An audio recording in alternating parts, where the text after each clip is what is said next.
Horror story teller को आप subscribe कर लीजिए। यहाँ हिंदी में डरावनी कहानी कही जाती है। वैसे तो आपने काफ़ी डरावनी भूत की कहानी सुने होंगे, पर यह भूत की डरावनी कहानी काफ़ी अच्छी होगी। आज भी हमें याद है कि जब हम 10वीं कक्षा में पढ़ रहे थे, तब हमारे टीचरों ने हम लोगों को पिकनिक पर रामगढ़ ले जाने की बात की थी। हमारे साथ स्कूल की सारी लड़कियां और टीचर भी साथ में गई थी। करीब 30 बसें थी, जिसमें हम लोग सबसे पीछे वाली बस में बैठे थे। उसमें हम लोग हंसते गाते मजे करते हुए पिकनिक पर जा रहे थे। तभी हमारी बस का टायर फट गया और गाड़ी जंगल में खड़ी हो गई। रात में करीब 1:30 बजे बज रहे थे। गाड़ी का ड्राइवर नीचे उतरा और टायर देखकर बोला, मैम आप लोग गाड़ी के नीचे उतर आओ, टायर फट गया है। उसको बदलने में 1-2 घंटे लग जाएंगे। हम सब लोग नीचे उतर गए। तभी उसने बोला, पास में एक ढाबा है, वहाँ पर चाहो तो आप लोग जाकर बैठकर आराम कर सकते हो, चाहो तो चाय पानी भी ले सकते हो, तब तक मैं गाड़ी का टायर बदल कर आ जाऊंगा। हम लोग पैदल चलकर ढाबे तक आए तो वहाँ एक बूढ़ा आदमी चाय बना रहा था।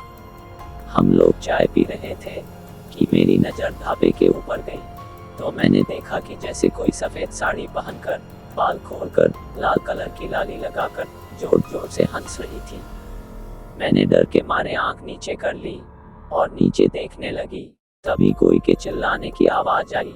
मैंने मुड़कर देखा तो वो चुड़ैल मेरी एक दोस्त के पास खड़ी थी और उसको खबर भी नहीं था, मानो सिर्फ मुझे ही देख रही हो। मैं डर के मेरे करने लगी तो मैम बोली कि लगता है तुमको ठंड लग रही है, और उन्होंने मुझे एक कंबल उड़ा दिया। तब तक एक बड़ा आदमी आता है और वो पूरा आदमी हम लोगों को बोला, आप लोग यहीं पर बैठो, मैं अभी देख कर आता हूँ, आवाज़ कौन लगा रहा है। इतना कहकर वह जंगल की तरफ दौड़ता हुआ चला गया। फिर मैंने देखा कि वो चुड़ैल उस पूरे आदमी के पीछे पीछे जाने लगती है। हम तो पहले से ही डरे हुए थे, अब तो मानो शरीर का खून भी सूख गया था। उसी समय हमारी एक सहेली को खून की उल्टियाँ होने लगी। उसको छोड़कर हम लोग भाग भी नहीं सकते थे। हम लोग बहुत बुरे फंस गए थे, मानो हाथ पर बंध गए हो। इतने में एक टीचर ने बोला, सब लोग आग जलाकर उसके सामने बैठ जाओ, और सब लोग एक साथ ही बैठना। याद रहे कि कोई अकेले कहीं उठकर नहीं जाएगा। शायद उनको भी मालूम चल गया था कि यहाँ कुछ अलग शक्तियाँ हैं। हम लोगों के दिमाग को मानो किसी ने हथौड़े से पीटकर बंद कर दिया हो। हमारा दिमाग काम ही नहीं कर रहा था कि मैं अब क्या करूं। ऐसे देखते देखते करीब 3 बजे बज गए। तभी वह पूरा आदमी जंगल से आ गया और बोला कि यहाँ पर जो आवाज़ आप लोगों ने सुनी थी, वह भूल जाना, वरना आप लोग पूरी जिंदगी रोते रहोगे।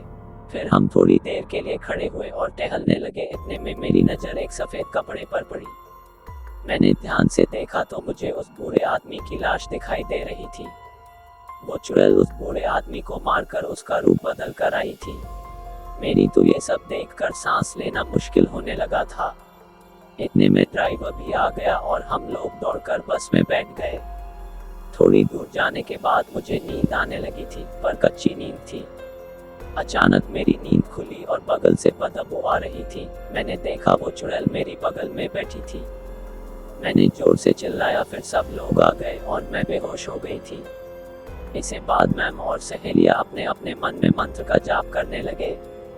टीचर ने बोला कि यहाँ पर कोई बातचीत नहीं करेगा जब तक कि सुबह ना हो जाए। हम लोग 1 हफ्ते के बाद पिकनिक से लौटकर जब स्कूल में सबसे मिले तो ये घटना सबको बता दी। आज भी जब हम सुनते हैं कि हमारे बच्चे पिकनिक जा रहे हैं, तब हमें हमारी पुरानी घटना याद आ जाती है कि कैसे हम लोग बच बचा के निकल आए थे पिकनिक के नाम से। आज तक मुझे डर लगता है। दोस्तों, कैसी लगी कहानी कमेंट में बताएं। कृपया वीडियो लाइक और चैनल सब्सक्राइब जरूर कीजिए।